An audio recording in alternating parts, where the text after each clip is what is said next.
Welcome to good health. కీళ్ల నొప్పితో బాధపడుతున్నారా? నడుము నొప్పి రాకుండా తీసుకోవాల్సిన జాగ్రత్తలేంటి?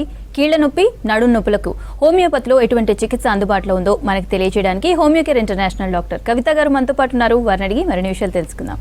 Hi doctor, good afternoon. Good afternoon doctor, ఈ కీళ్ల నొప్పులు అనేవి ఎంత కామన్గా మీరు చూస్తున్నారు అండ్ ఎవరిలో వచ్చే అవకాశం ఎక్కువగా ఉంటుంది? సార్ నవడేస్ చాలా ఎక్కువ పెరుగుతున్నాయి జాయింట్ పెయిన్స్ అనేది, కీళ్ళ నొప్పులు. అది వెన్ను సమస్యలు కావచ్చు, లేకపోతే మోకాళ్ళ నొప్పులే కావచ్చు, హిప్ పెయిన్సే కావచ్చు. సో ఇర్రెస్పెక్టివ్ ఆఫ్ ఏజ్, మనకు 20+ కానీ 30+ గ్రూప్లోనే కాకుండా అంతకంటే ముందు ఏజ్ గ్రూప్లోనే కూడా మనం ఎక్కువ ఈ ప్రాబ్లం ఎక్కువ గమనిస్తున్నాం. ఎందుకంటే నవడేస్ డెఫిషియన్సీస్ చాలా పెరుగుతున్నాయి. కాల్షియం డెఫిషియన్సీ కానీ, విటమిన్ డెఫిషియన్సీ కానీ, దానికి తోడు సెడెంటరీ యాక్టివిటీ కూడా ఎక్కువ పెరిగే ఛాన్సెస్ ఉన్నాయి. Physical inactivity and mental stressful life ఎక్కువ పెరిగింది. లాంగ్ జర్నీ చేయడం, సిట్టింగ్ ప్రొఫెషన్స్ ఇవన్నీ ఉండడం వల్ల కూడా ఎర్లీగానే జరుగుతున్నాయి. And frequent surgeries also. ఇప్పుడు ఫీమేల్ కేసు అయితే కనుక లుంబార్ పంక్చరింగ్ ఎక్కువైపోయి ఎక్కువ అనెస్థీషియాలాగా వెళ్ళడం, పంక్చరింగ్ అవ్వడం వల్ల కూడా ఇలాంటి సమస్యలు ఎక్కువగా, స్పాండిలోసిస్ సమస్యలు ఎక్కువ రావడం గమనిస్తున్నాం. And obesity due to other metabolic disorders, ఇప్పుడు మనకు థైరాయిడే కావచ్చు, డయాబెటీసే కావచ్చు, పీసీఓడి సమస్యలే కావచ్చు, obesity is a triggering factor. దానివల్ల వెయిట్ పుట్ ఆన్ అవుతుంటారు కాబట్టి over burden of the joints అయిపోవడం వల్ల కూడా డిజనరేషన్ ఎర్లీగా స్టార్ట్ అవడం అనేది మనం గమనిస్తున్నాం. So over use of the joints and over burden of the joint nowadays adding in to the deficiency of the calcium and vitamin D. So దీనివల్ల మనకు అవుట్ ఆఫ్ 10 కేసెస్లో 7 to 8 కేసెస్ ఇవి ఎక్కువగా ఆర్థరైటిస్ కేసెస్ ఎక్కువ run అవుతున్నాయి. And చాలామంది కొన్ని other డిజార్డర్స్కి steroid ఎక్కువ యూసేజ్ కూడా ఉండే ఛాన్సెస్ ఎక్కువ ఉంటాయి. సో అలాంటి కండిషన్లో కూడా ఆస్టియోపోరోటిక్ చేంజెస్ ఎక్కువ రావడం, ఆర్థరైటిస్ ఎర్లీగా డిటెక్ట్ అవ్వడం అది కూడా నవడేస్ మనం గమనిస్తున్నాం. అంటే మెడిసిన్ ఇండ్యూస్డ్ అండ్ మన life style pattern and hereditary ఇలాంటి సమస్యలు ఏవి ఉన్నా డెఫిషియన్సీ యాడ్ అవ్వడం వల్ల ఎర్లీ ఏజ్ గ్రూప్లోనే మనకి ఈ ప్రాబ్లమ్స్ గమనిస్తున్నాం. ఓకే డాక్టర్, అయితే జనరల్గా వచ్చే ఈ కీళ్ళ నొప్పులు ఇప్పుడు మీరు అన్న ఫ్యాక్టర్స్ని బట్టి చూస్తే కొంతమందికి స్ట్రెస్ వల్ల దానివల్ల కీళ్ళ నొప్పులు వస్తూ ఉంటాయి. ఇది ఆర్థరైటిస్గా కన్వర్ట్ అయ్యే అవకాశం ఎంతవరకు ఉంటుంది అంటారు? సో ఆల్మోస్ట్ ఇనిషియల్గా కనుక ప్రికాషన్ తీసుకోకుండా ఇప్పుడు డెఫిషియన్సీ ఉంది, చాలామంది తొందరగా గుర్తించుకొని హెరిడిటరీ ఉందనుకో తొందరగా డెఫిషియన్సీ సప్లిమెంటేషన్ తీసుకుంటే ఇట్ మే రివర్స్ అయ్యే ఛాన్సెస్ ఉంటాయి. వాళ్ళ బాడీ మాస్ ఇండెక్స్ ప్రకారం ఫిజికల్ యాక్టివిటీ కానీ ఎక్సర్సైజ్ లాగా చేస్తూ డెఫిషియన్సీ కవర్ చేసుకుంటే రికరెన్స్ లేకుండా మన ప్రాబ్లం కవర్ అయ్యే ఛాన్సెస్ ఉంటాయి. బట్ ఎర్లీ స్టేజ్లో ఉంటాయి. బట్ కనుక పెథాలజీ పెరిగి ఇప్పుడు సేమ్ అదే నెగ్లెక్ట్ చేసినా లేకపోతే సివియర్గా అయిపోయినా కూడా పెథాలజీ పెరిగింది అనుకోండి, ఇప్పుడు గ్రేడ్ 1, 2, 3 స్టేజెస్ అంటూ ఉంటాం. సో మోకాళ్ళ లోపల అరుగుదల అయినా కూడా గ్రేడ్ 1 స్టేజ్ వరకు ఎర్లీగా రివర్స్ అయ్యే ఛాన్స్ ఉంటుంది. అది కనుక 3rd స్టేజ్ 4th స్టేజ్ వెళ్ళింది అనుకోండి, ఈవెన్ డెఫిషియన్సీ తీసుకున్నా యాక్టివిటీ నార్మల్గా ఉన్నా కూడా వితౌట్ మెడికేషన్ అది పాసిబిలిటీ కాదు. సేమ్ థింగ్ మనకు లుంబార్ స్పాండిలోసిస్, సర్వైకల్ స్పాండిలోసిస్ కూడా అంతే. సో మెడ నరాల ఒత్తిడికి గురైనాయి అనుకోండి, సో ఇనిషియల్ స్ప్రెయిన్ స్టేజ్లో that will be fine. On and off రావడం వచ్చినప్పుడు సో మామూలుగా ఎక్సర్సైజ్ చేయడం, సప్లిమెంటేషన్ తీసుకుంటే రికవర్ అయ్యే ఛాన్సెస్ ఉంటాయి. బట్ ఒకసారి దానికి తోడు పెథాలజీ డెవలప్ అయ్యి ఆస్టియోఫైటిక్ ఫార్మేషన్ అయింది అనుకోండి, లేకపోతే డిస్క్ సమస్య, డిస్క్ బల్జెస్ అయినాయి అనుకోండి, నర్వ్ కంప్రెషన్ వరకు వెళ్ళింది అనుకోండి, ఈ సమస్యలు ఎక్కువ కాలం వరకు ఫేస్ చేయాల్సిన అవకాశాలు ఉంటాయి. It may lead to surgical stages వరకు వెళ్ళే అవకాశాలు ఉంటాయి. అండ్ సడన్గా డిజీజ్ ప్రోగ్రెస్ వెళ్ళే అవకాశాలు ఉంటాయి. కాబట్టి సో ఎర్లీ మార్నింగ్ స్టిఫ్నెస్ రాగానే లేకపోతే కొద్దిపాటి పెయిన్ రాగానే కంపల్సరీ చెక్ చేయించుకొని మెడికేషన్ కనుక వాడితే పెథాలజీ కూడా తొందరగా రివర్స్ అయ్యే ఛాన్సెస్ ఉంటాయి. So on and of pain వస్తుంది, ఓన్లీ రెస్ట్ తీసుకొని తగ్గిపోతున్న స్టేజ్లో కూడా వారు బ్లడ్ చెకప్స్ ప్రాపర్గా చేసుకుంటే డెఫిషియన్సీ, ఇప్పుడు మనకి B12 డెఫిషియన్సీ ఉన్న తిమ్మిర్లు రావడం గమనిస్తాం, విటమిన్ డెఫిషియన్సీ ఉన్న పెయిన్స్ ఎక్కువ పెరగడం గమనిస్తాం, కాల్షియం డెఫిషియన్సీ ఉన్న నొప్పులు రావడం గమనిస్తాం. సో అవేమో ఇనిషియల్గా డిటెక్ట్ చేసుకొని సప్లిమెంటేషన్ వాడారనుకోండి రికవర్ అయ్యే ఛాన్సెస్ కూడా మనం చేసుకోవచ్చండి. అలాగే డాక్టర్, ఆర్థరైటిస్ అసలు ఎన్ని టైప్స్ ఉంటుంది అండ్ సిమ్టమ్స్ ఎలా ఉంటాయి? లైక్ నార్మల్ జాయింట్ పెయిన్స్కి అండ్ ఆర్థరైటిస్ వచ్చిందని తెలియడానికి డిఫరెన్స్ ఎలా తెలుసుకోవాలి?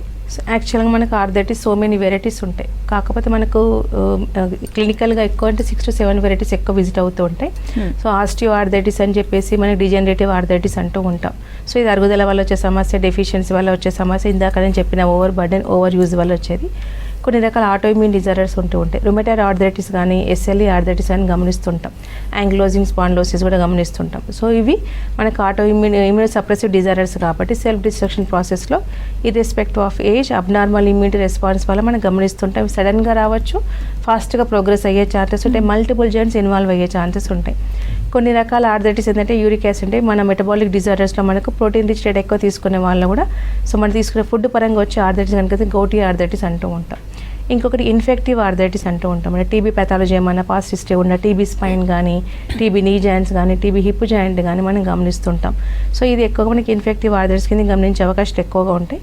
సో నవడేస్ ఇంకా ఏవి అని అంటున్నాం, avascular necrosis, severe type of pain మనకి హిప్ జాయింట్స్ ఎక్కువ ఎఫెక్ట్ అయిపోయి నాట్ ఏబుల్ టు మూవ్ అనేది మూమెంట్ అనేది లేకుండా, ఇప్పుడు మనం ఏది మూమెంట్ అయినా కూడా మోకాలు ఏ విధంగా అవసరమో మనకు హిప్ కూడా అదే మెయిన్ ఇంపార్టెంట్. సో అక్కడ సివియర్గా పెయిన్ రావడం, కూర్చోలేరు, నిలబడలేరు, నడవలేని పరిస్థితి, ఇది కూడా సివియర్గా పెరుగుతున్నాయి. ఇది కూడా one type of degenerative and autoimmune డిజార్డరే. సో ఇవి నవడేస్ చాలా పెరుగుతున్నాయి. సో ఇవి క్లినికల్గా మనకి ఎక్కువ విజిట్ అవుతూ ఉంటాయి. సో నార్మల్ పెయిన్స్ అనుకోండి, కొద్దిపాటు రెస్ట్ తీసుకోగానే తగ్గుతుంది, సప్లిమెంటేషన్ తీసుకొని తగ్గుతుంది. But repeatedly more than 1 week కంటిన్యూగా వస్తుంది, కూర్చున్నా నిలబడలా లేసినా వస్తుంది, పెయిన్ వస్తుంది, ఫీవర్ వస్తుంది, అండ్ అసలు different of arthritic different symptoms ఉండే ఛాన్సెస్ ఉంటాయి. సో ఎర్లీ మార్నింగ్ స్టిఫ్నెస్ రావడం, కొద్దిపాటు దూరం నడవగానే తగ్గడం, అండ్ దిస్ ఈజ్ గ్రేడ్ 1. కూర్చొని రెస్ట్ తీసుకోగానే తగ్గిపోతే మనకి ఫస్ట్ స్టేజ్ గమనించే ఛాన్సెస్ ఉంటాయి. సెకండ్ స్టేజ్ అంటే కనుక ఎక్కువ దూరం నడవలేని పరిస్థితి, థర్డ్ స్టేజ్ కొంచెం దూరం నడిచిన అయిపోయింది, ఫోర్త్ స్టేజ్ సర్జికల్ చేయమని రెస్ట్ తీసుకున్న పెయిన్ ఉంటుంది. సో ఈ డిసీజ్ పెథాలజీ కొంతమందికి 6 నెలల్లో పెరగచ్చు, కొంతమందికి 1 year 2 years కూడా పట్టే ఛాన్సెస్ అదర్ లేకుండా కోమార్బిడ్ కండిషన్ వల్ల. అది నడుము నొప్పి, వెన్నుపూస నొప్పి అనుకోండి, మెడ స్టిఫ్నెస్, నడుము స్టిఫ్నెస్తో పాటు ఫార్వర్డ్ బెండింగ్ ఇబ్బంది, కదలికలో ఇబ్బంది రావడం, restricted movement and painful movement, కాళ్ళు లాగడం, సయాటికా ప్రాబ్లం వల్ల తిమ్మిరి రావడం, యూరినరీ ఇన్కాంటినెన్స్, ఇవన్నీ one after then add on అయ్యే ఛాన్సెస్ మనం ఎక్కువ గమనిస్తుంటాం. ఇది మన డీజనరేటివ్ ఆర్థరైటిస్లో మనకి మ్యాక్సిమం ఈ సింటమ్స్ గమనిస్తూ ఉంటాం. నథింగ్ బట్ ఓఏ చేంజెస్ అంటూ ఉంటాం. అయితే ఇన్వాల్వ్మెంట్ ఆఫ్ ద నర్వ్ ఎంతవరకు ఉంది, ఆస్ట్రోఫైటిక్ ఫార్మేషన్ ఎంతవరకు ఉంది రీసెర్చ్ చేసే ఛాన్సెస్ ఉంటాయి. అది ఆర్ఏ అనుకోండి, sudden onset with fever, viral ఇన్ఫెక్షన్తో స్టార్ట్ అయ్యే ఛాన్సెస్ ఉంటాయి. అండ్ సివియర్గా పెయిన్ రావడం, వాపు రావడం, ఫీవర్ రావడం, చిన్న కీళ్ళు పెద్ద కీళ్ళు అన్నీ ఎఫెక్ట్ అయ్యే ఛాన్సెస్ ఉంటాయి. సో సడన్ ఆన్సెట్తో పాటు అదర్ ఆర్గన్స్కి డ్యామేజ్ అయ్యే ఛాన్సెస్ ఉంటాయి. సో ఐస్ కానీ, హార్ట్ కానీ, లంగ్స్ కానీ, బ్రెయిన్ కానీ, కిడ్నీ కానీ ఇన్వాల్వ్ అయ్యే ఛాన్సెస్ ఉంటాయి. సో లైఫ్ థ్రెటనింగ్ ఆర్థరైటిస్లో ఇది ఒకటి మనం చెప్పొచ్చు. And at the same time SLE arthritis సిమిలర్గా ఉంటాయి. సడన్ ఆన్సెట్ రావడం, స్కిన్ ప్రాబ్లమ్స్ రావడం, హార్ట్, లంగ్, లివర్తో పాటు కొంతమందికి పెయిన్స్ రాకుండానే ఆర్గాన్ డ్యామేజ్ అయ్యే ఛాన్స్ కూడా మనం ఎక్కువ గమనిస్తుంటాం. Maximum the starts with the lumbar పెయిన్తోనే స్టార్ట్ అయ్యే ఛాన్సెస్ ఉంటాయి. చిన్న కీళ్ళు ఎఫెక్ట్ అయ్యే అవకాశాలు ఎక్కువ గమనిస్తుంటాం. అండ్ గౌటీ ఆర్థరైటిస్ అంటే big toe or pauciarticular అంటాం. ఏదర్ 1 or 2 జాయింట్సే ఇంపాక్ట్ అయ్యే ఛాన్సెస్ ఉంటాయి. Pain tender to touch, rubor, dolor calor అంటాం. సివియర్గా పెయిన్ రావడం, సింగిల్ మూమెంట్ ఇబ్బంది అయ్యే ఛాన్సెస్ ఉంటాయి. రెస్ట్ తీసుకున్న పెయినే, మూమెంట్ చేసిన పెయిన్ సివియర్గా ఉండే ఛాన్సెస్ ఉంటాయి. యూరిక్ యాసిడ్ క్రిస్టల్ డిపాజిట్ అవుతాయి కాబట్టి సివియర్గా పెయిన్ రావడం అనేది మనం గమనిస్తుంటాం. సో ఇలాంటి సమస్య రిపీటెడ్గా ఉందనుకోండి, definitely they need to check it out with the blood reports and x-ray report చేయడం వల్ల కూడా టోఫే ఫార్మేషన్ ఉందా, లేకపోతే యూరిక్ యాసిడ్ లెవెల్స్ హై ఉన్నాయా, ఫీమేల్లో 6 వరకే నార్మల్, మేల్లో 7 వరకు నార్మల్, అది క్రాస్ అయితే కనుక డెఫినెట్లీ మెడికేషన్ వాడితే తగ్గే ఛాన్సెస్ ఉంటాయి. TB pathology compulsory TB test, Mantoux టెస్ట్తో పాటు ఎక్స్రే రిపోర్ట్స్ అంటే స్పైరల్ ఇన్వాల్వ్ అయితే కనుక ఆ టెస్ట్ చేయించుకుంటే కనుక పెథాలజీ ఎంతవరకు ఇన్వాల్వ్ అయిందో తెలుసుకునే ఛాన్సెస్ ఉంటాయి. దాని ప్రకారం మనకు లైన్ ఆఫ్ ట్రీట్మెంట్ తీసుకోవడం, డిసైడ్ చేయడం అని కరెక్షన్ చేసుకోవడం జరుగుతుందండి. ఓకే డాక్టర్, కాల్ తీసుకుందాం. వెంకట్ గారు చెప్పండి, మీ ప్రాబ్లం ఏంటి చెప్పండి, డాక్టర్ ఉన్నారు, మాట్లాడండి. హలో మేడం, నమస్తే మేడం. నాకు కొంతకాలంగా కొంచెం బ్యాక్ పెయిన్, మెడ నరాలు, మెడ నొప్పి అనేది చాలా ఉంది మేడం నాకు. ఓకే. అంత అది మూవ్ అలాంటి వాలిని అట్లాంటివి తగ్గినప్పుడు పెట్టినప్పుడు కొంచెం తగ్గుతుంది, మళ్ళీ తర్వాత సేమ్ ప్రాబ్లం మేడం, అలాగే ఉంటుంది పోతుంది. ఎంత సార్ మీ ఏజ్ ఎంత అండి? 35 మేడం. ఏం చేస్తుంటారు మీరు వర్క్? Agriculture madam. ఓకే, అంటే వెయిట్ ఎంత ఉంటారు? 60 ఉంటాను మేడం. ఓకే, కాళ్ళు లాగడం, తిమ్మిరి రావడం కూడా వస్తుందా సార్ మీకు? ఏం లేదు మేడం, ఓన్లీ మెడ నరాలు ఒకటి బాగా వస్తుంది, స్టిఫ్నెస్ ఎక్కువ, అట్లానే పైన మెడ పైన తల కొంచెం పెయిన్ వస్తుంది మేడం. అదే రిస్ట్రిక్టెడ్ మెడ్ స్పాండిలోసిస్ అంటాం సార్, సర్వైకల్ స్పాండిలోసిస్ అంటాం. ఇప్పుడు మీ కోన్లో అది స్టార్ట్ అయింది, డిస్క్ బల్జ్ వల్ల కావచ్చు, లేకపోతే ఆస్ట్రోఫైటిక్ కంప్రెషన్ వల్ల కావచ్చు, చేతులు లాగడం, తిమ్మిరి రావడం, మనకు ఫార్వర్డ్ బెండింగ్ అయినా ముందుకు తల వంచినా కూడా వెనుక కూడా రిస్ట్రిక్టెడ్ మూమెంట్, టోటల్ డైరెక్షన్గా మనకు యాంటీ క్లాక్ వైజ్ మూమెంట్ ఇచ్చినా కూడా పెయిన్ రావడం, కొంతమంది గిడ్డినెస్ రావడం గమనిస్తుంటాం. సో ఓన్లీ స్ప్రే ఏంటంటే మీకు స్ప్రే అయిన కండిషన్లో తగ్గుతుంది, మళ్ళీ ఇటు రిపీట్ అవుతుంది అంటే కనుక డెఫినెట్గా మీకు పెథాలజీ పెరిగింది, స్పాండిలోసిస్ స్టార్ట్ అయిందని అర్థం. సో మెడికేషన్ కనుక వాడితే మీకు అది ఆస్ట్రోఫైటిక్ ఫార్మేషన్ అయితే కొద్ది టైం తీసుకొని కరెక్షన్ అయ్యే ఛాన్సెస్ ఉంటాయి. బట్ డిస్క్ బల్జ్ అయితే తొందరగా రికవర్ అయ్యే ఛాన్సెస్ ఉంటాయి. చేతులు లాగడం కానీ, రిస్ట్రిక్టెడ్ మూమెంట్ కానీ, పెయిన్ కానీ తొందరగా రికవర్ అయ్యే ఛాన్సెస్ ఉంటాయి. ఒకసారి ఎక్స్రే రిపోర్ట్ కనుక తీసుకొని వస్తే, సో ఎన్ని లెవెల్స్లో ఉంది మనకు C1 to C7 లెవెల్స్ ఉంటాయి. సో 2 లెవెల్స్ ఆర్ 1 లెవెల్ ఉందో దాని ప్రకారం లైన్ ఆఫ్ ట్రీట్మెంట్ కనుక ప్లాన్ చేస్తే కరెక్షన్ అయ్యే ఛాన్సెస్ ఉంటాయి. బట్ సడన్ వెయిట్ లిఫ్టింగ్ చేయకుండా సడన్ నెక్ మూమెంట్స్ కనుక చేయకండి. And neck stretching exercise chart కూడా మేము ఇస్తాం. అది కొద్దిగా మెల్లిగా చేసుకుంటూ మెడికేషన్ వాడితే కరెక్షన్ అయ్యే ఛాన్సెస్ ఉంటాయండి. అయితే డాక్టర్ ఇందాక మీరు arthritis, types of arthritis, rheumatoid, osteo ఇలా చెప్పారు కదా, అయితే వీటిలో ఏది ఎక్కువగా, ఏ కేసెస్ మీరు ఎక్కువగా చూస్తూ ఉంటారు? సో యాక్చువల్గా మనకి ఎక్కువ ఆస్ట్రియో ఆర్థరైటిస్, ఆర్ఏ కేసెస్ ఎక్కువగా విజిట్ అవుతూ ఉంటాయి. సో యాంక్లోజింగ్ స్పాండిలోసిస్ కేసెస్ నవడేస్ చాలా పెరుగుతున్నాయి కేసెస్. ఇప్పుడు ఆస్ట్రియో వల్ల ఏంటంటే ఇప్పుడు ఓన్లీ అరుగుదల వల్ల సమస్యలు కాకుండా వీటన్నిటికీ ఎక్కువ హార్మోనల్ చేంజెస్ ఉన్న ఇబ్బందులు నవడేస్ ఎక్కువ పెరుగుతున్నాయి. థైరాయిడ్ కేసెస్లో కానీ, డయాబెటిక్ కేసెస్లో కానీ పెరి ఆర్థరైటిస్ రావడం, అండ్ థైరాయిడ్ వల్ల ఒబేసిటీ వల్ల కానీ కాల్షియం మెటబాలిక్ డిస్టర్బెన్స్ ఉండడం వల్ల ఆర్థరైటిస్ రావడం, ఇలాంటి కేసెస్ ఎక్కువ ఉంటున్నాయి. కాబట్టి సో దానివల్ల మనకు ఆస్ట్రియో ఆర్థరైటిస్ కేసెస్ ఉంటూ ఉంటాయి. ఒక ఆస్ట్రియో ఉన్న వాళ్ళకి ఆర్ఏ అంటే రుమటాయిడ్ ఆర్థరైటిస్ రావద్దని లేదు. ఇప్పుడు రుమటాయిడ్ ఆర్థరైటిస్ ఉన్న వాళ్ళు కూడా చాలామందికి ఆస్టియోపోటిక్ చేంజెస్ ఏర్పడడం వల్ల డిజనరేటివ్ చేంజెస్ ఏర్పడి అదే కేసులో మనకు ఆస్ట్రియో ఆర్థరైటిస్ కూడా ఎక్కువ మనం గమనిస్తున్నాం. So compare to other disorders ఈ 2 డిజార్డర్స్ మనకు నవడేస్ చాలా ఎక్కువగా విజిట్ అవుతున్నాయి. ఓకే డాక్టర్, నెక్స్ట్ కాల్ తీసుకుందాం. జహంగీర్ గారు చెప్పండి, మీ ప్రాబ్లం ఏంటి? నాకు 18 సంవత్సరాల నుంచి షుగర్ ఉందండి. ఓకే. నా HbA1c 7.2 ఉంది. ఓకే. అది ఎక్కువ తక్కువ లేకపోతే హోమియోలో ఏమైనా ఉందా? ఓకే, మరి మీకు ఇబ్బందులు ఏమున్నాయి సార్? ఇబ్బందులు ఏం లేవండి. అరికాల మంటల తిమ్మిలు రావడం కానీ, కొలెస్ట్రాల్ ఏం లేవండి. 7.2 ఉంది HbA1c. ఓకే, యాక్చువల్గా అది ఎక్కువనే సార్. మనకి HbA1c అనేది 6.2 ఉండాలి. సో 7.2 అంటే ఆల్మోస్ట్ అది అన్కంట్రోల్డ్ కిందికి, అంటే సివియర్ అన్కంట్రోల్ కాకుండా సో మోడరేట్ అన్కంట్రోల్ కిందికే ఉంది. కంపల్సరీ మనకి 6.2 ఉంటే మనకు సో బాడీ ప్రాబ్లం లేకుండా, ఆర్గాన్ డ్యామేజ్ లేకుండా, ఆర్థరైటిస్ రాకుండా, అండ్ ఐ ప్రాబ్లమ్స్ రాకుండా, ఫ్రోజన్ షోల్డర్స్ లేకుండా, అరకాల మంటలు తిమ్మిరు లేకుండా మనం చూసుకోవచ్చు. సో మీరు ఆల్రెడీ 18 ఇయర్స్ నుంచి మెడికేషన్ వాడుతున్నారు, బట్ ఆ మెడిసిన్ ట్యాంపరింగ్ చేయడానికి లేదు. అది మెడిసిన్ వాడుతున్నా కూడా మీకు 7.2 వచ్చింది కదా. ఇప్పుడు దానికి తోడు మన మెడికేషన్ కనుక యాడ్ చేస్తే మీకు 7.2 నుంచి 7 రావడం, 6.5 రావడం, 6.2 రావడం, అండ్ ఆ లెవెల్గా మెయింటైన్ అయ్యే ఛాన్సెస్ ఉంటాయి. సో ఫ్యూచర్లో కూడా ఏజ్ పెరుగుతున్నా కూడా కాంప్లికేషన్స్ లేకుండా కూడా క్వాలిటీ ఆఫ్ లైఫ్ మన మెడికేషన్ వల్ల ఇంప్రూవ్ చేసుకునే పాసిబిలిటీస్ ఉంటాయి. ఒక మెడికేషన్ వాడితే కనుక మీకు గుడ్ కంట్రోల్లోకి వెళ్ళే ఛాన్సెస్ ఉంటాయి. అంటే HbA1c levels and me pancreatic functioning కూడా నార్మల్గా అయ్యే ఛాన్సెస్ ఉంటాయి. ఓకే డాక్టర్, నెక్స్ట్ కాల్ తీసుకుందాం. రవీందర్ రెడ్డి గారు చెప్పండి, మీ ప్రాబ్లం ఏంటి? హలో, ఎస్ చెప్పండి, డాక్టర్ ఉన్నారు, మాట్లాడండి. నమస్కారం మేడం. నమస్తే రవీందర్ రెడ్డి గారు, చెప్పండి. బ్యాక్ పెయిన్ బాగా వస్తుంది మేడం 2 ఇయర్ నుంచి. ఓకే. ఏజ్ ఉంటుంది మేడం. ఓకే, అంటే బ్యాక్ పెయిన్ యూరిన్ ఇన్ఫెక్షన్ ఏమైనా ఉందా సార్, లేకపోతే కాళ్ళు లాగడం తిమ్మిరి ఏమైనా వస్తుందా, ఎట్లా? ఒక మన రైట్ సైడ్ కాలు ఇట్లా నరం వచ్చినట్టు వస్తుంది మేడం. సయాటికా ప్రాబ్లం మొత్తం కాలు లాగుతుంది, తిమ్మిరి కూడా వస్తుంది సార్ ఏమైనా? అవును మేడం. ఏం వర్క్ చేస్తారు మీరు? వ్యవసాయం మేడం. ఏం చేస్తారు మరి? 2 ఇయర్స్ నుంచి మెడికేషన్ వాడట్లేదా మరి? ఇబ్బంది ఉంది 2 ఇయర్స్ నుండి? ఒకసారి మనం పోయొచ్చాను మేడం. ఒక 1 ఇయర్ మెడిసిన్ వాడాను, దాంతో తోటి నుంచి ఉండే మళ్ళా మెడిసిన్ గ్యాప్ బంద్ చేసేసరికి మళ్ళీ స్టార్ట్ అయింది మేడం. ఓకే, ఇప్పుడు ఎంఆర్ఐలు ఏమన్నారు? L4 L5 compression sciatica problem అని చెప్పినారా? అవునండి. బరువు లేవడుతున్నారా మరి ఇప్పుడు మీరు? బరువు డైలీ వర్క్ అదే ఉంటుంది మేడం. మాకు ఎంత వెయిట్ లేబడుతున్నారు మరి? ఎంత వెయిట్ లిఫ్ట్ చేస్తున్నారు మేడం? ఎంత బరువు వరకు లేబడుతున్నారు అంటున్నాను. మినిమం ఒక 30 నుంచి 40-45 కేజీ డైలీ ఎట్లున్నా లేవడతాం మేడం. లిఫ్ట్ చేస్తారు, అందుకోసం రిపిటేషన్ అవుతుంది.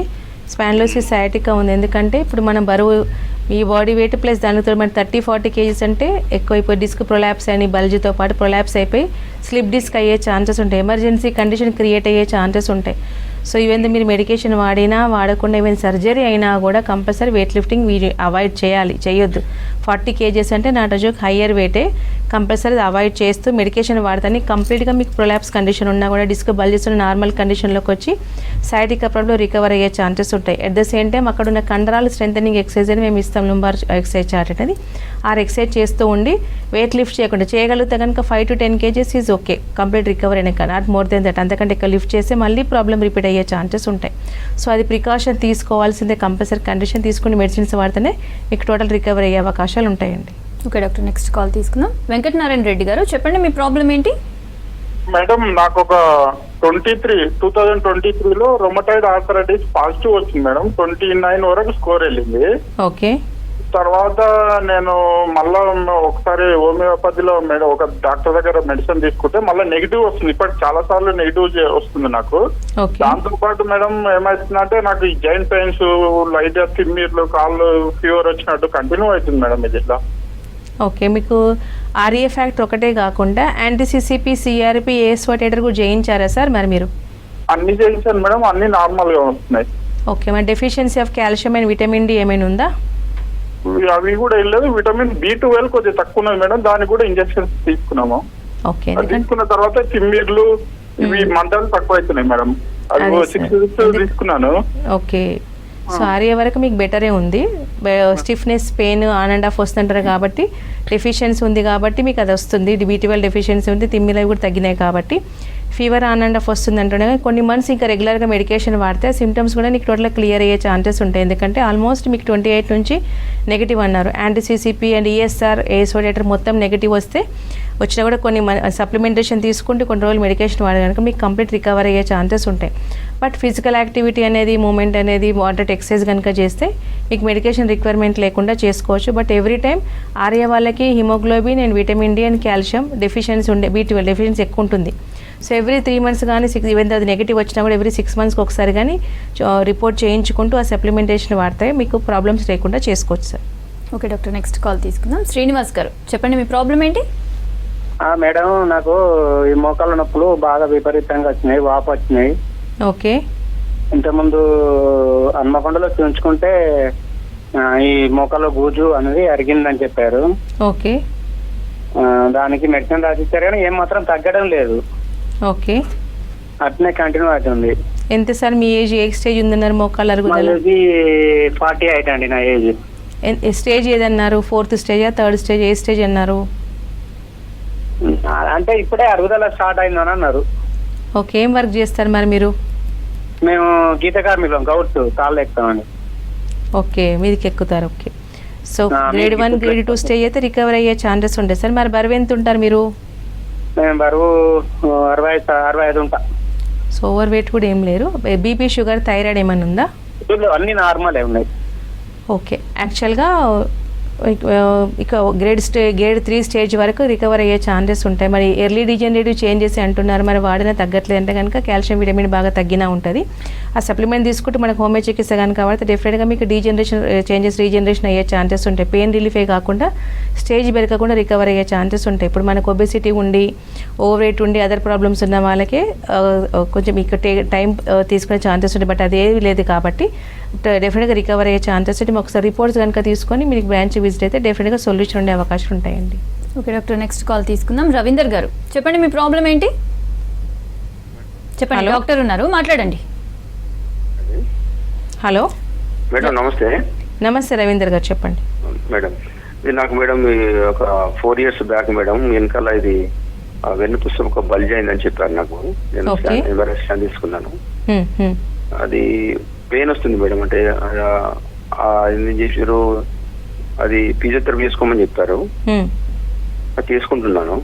ఓకే. అది మేడం అది మళ్ళీ వస్తుంది, పెయిన్ వస్తుంది. అట్లాగే మేడం మెడ నొప్పి కూడా వచ్చింది మేడం. ఇక్కడ లెఫ్ట్ సైడ్ అది కూడా వచ్చింది నాకు పెయిన్. చేయి లాగడం, తిమ్మిరి రావడం కూడా వస్తుందా సార్? స్వెల్లింగ్, తిమ్మిర్లు ఇప్పుడు లెఫ్ట్ సైడ్ తిమ్మిర్లు వస్తున్నాయి మేడం. వాపు కానీ స్వెల్లింగ్ ఏమైనా ఉందా మేడం? మెడ దగ్గర కానీ అన్న దగ్గర స్వెల్లింగ్ ఏమైనా ఉందా? వెలుపల అట్లా ఏం లేదు? స్వెల్లింగ్ ఏం లేదు మేడం, స్వెల్లింగ్ అయితే ఏం లేదు. అది కాలుకి లెఫ్ట్ చేయి మాత్రం తిమ్మిర్లు వస్తున్నాయి.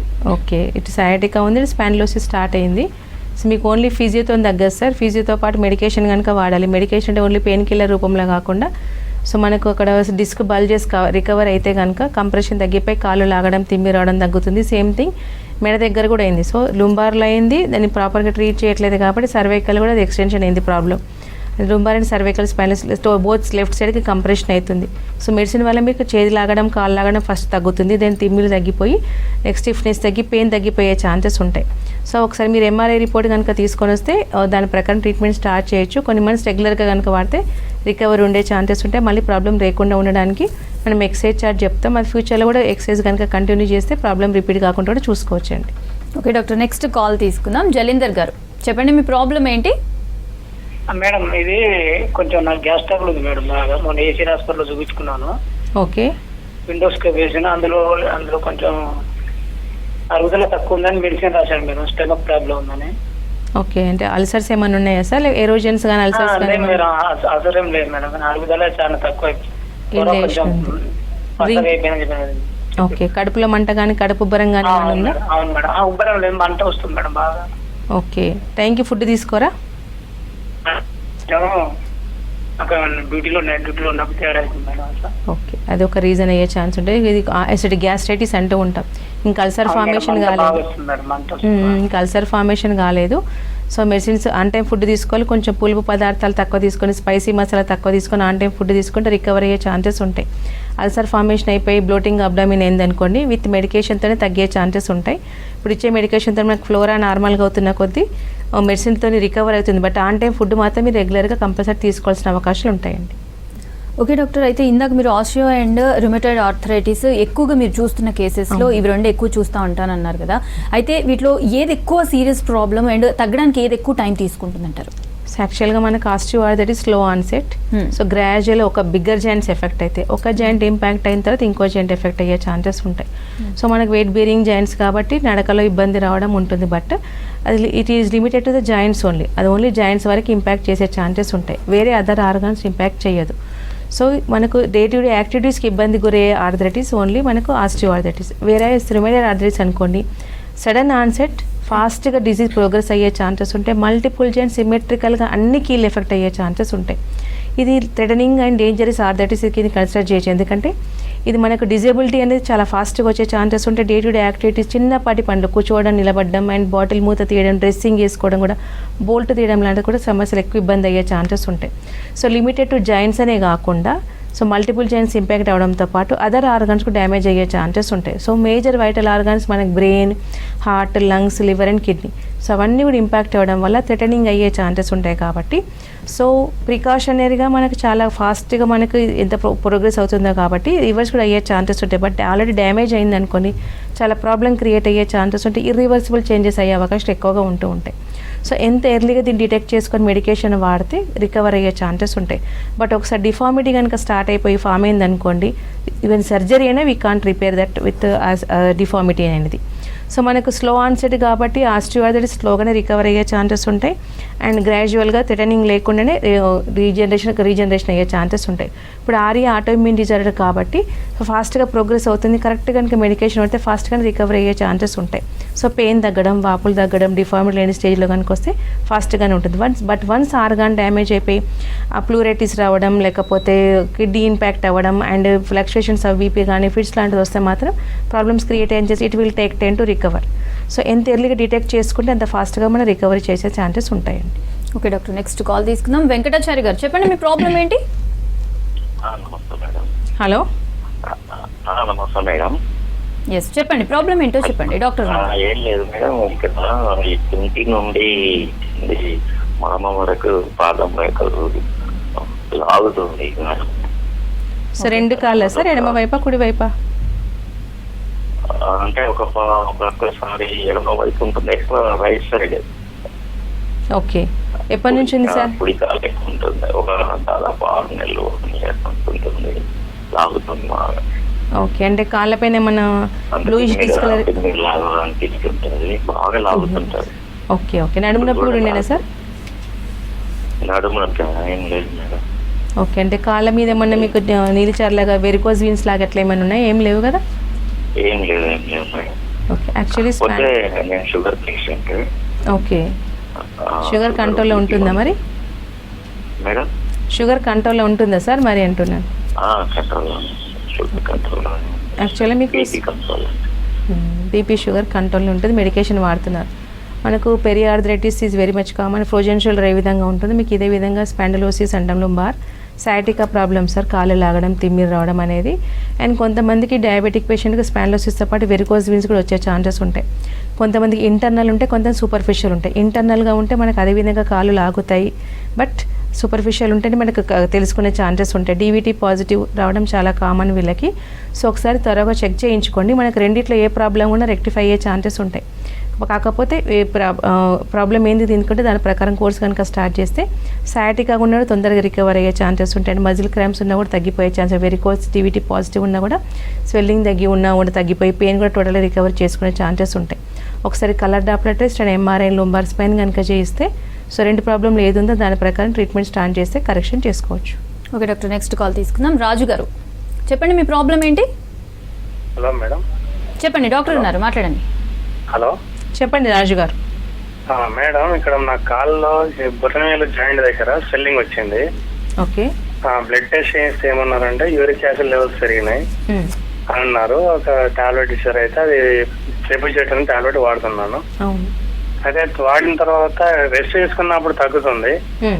మళ్ళీ నెక్స్ట్ మనం ఏమైనా వర్క్ చేసిన టీచర్ని స్కూల్లో నిలబడ్డ వర్క్ చేసిన అంటే అటు ఇటు నడిచినా కూడా మళ్ళీ అది ఎక్కువ అవుతుంది. ఇప్పుడు ఈవినింగ్ వరకు ఎక్కువ అవుతుంది. మళ్ళీ మార్నింగ్ రెస్ట్ చేసుకున్న మార్నింగ్ వరకు కొద్దిగా స్వెల్లింగ్ తగ్గుతున్నది. అది అట్లనే కంటిన్యూ అవుతుంది. మీకు అది గౌట్ అంటాము, గౌట్ ప్రాబ్లం అంటాం సార్. సో మీరు అది వాడితే ఓన్లీ పెయిన్ రిలీఫ్ ఉంటుంది, వర్క్ కాగానే మళ్ళీ పెరిగితే టోఫే ఫార్మేషన్ ఉన్నా కూడా ఇబ్బంది అవుతుంది. మనం ఇచ్చే మెడికేషన్ పెయిన్ తగ్గడంతో పాటు రికరెన్స్ లేకుండా సో నార్మల్ రేంజ్లోకి మనకు 7 బిలో అంటే మీకు 7 క్రాస్ అయితేనే మీకు గౌట్ ఇన్ మేల్స్లో 4 or 5 రేంజ్ మెయింటైన్ అవుతుంది. సో మెటబాలిజంని కరెక్షన్ చేస్తాం కాబట్టి సో మీకు మూమెంట్ ఇచ్చినా చేసినా కూడా వాపు తగ్గడం, పెయిన్ తగ్గిపోయి మళ్ళీ నార్మల్ రేంజ్లో తీసుకురావచ్చు. మీరు వాడే పేబుల్ స్టార్ట్ కూడా ట్యాంపరింగ్ చేస్తే టోటల్ డోస్ మానేసే ఛాన్సెస్ ఉంటాయి. బట్ ప్రోటీన్ రిచ్ డైట్ కొద్దిగా కంట్రోల్ చేసుకుంటూ మెడికేషన్ వాడితే మీకు టోటల్ రికవరీ చేసుకునే ఛాన్సెస్ ఉంటాయండి. Okay, thank you doctor. ఇది ఇవాల్టి గుడ్ హెల్త్.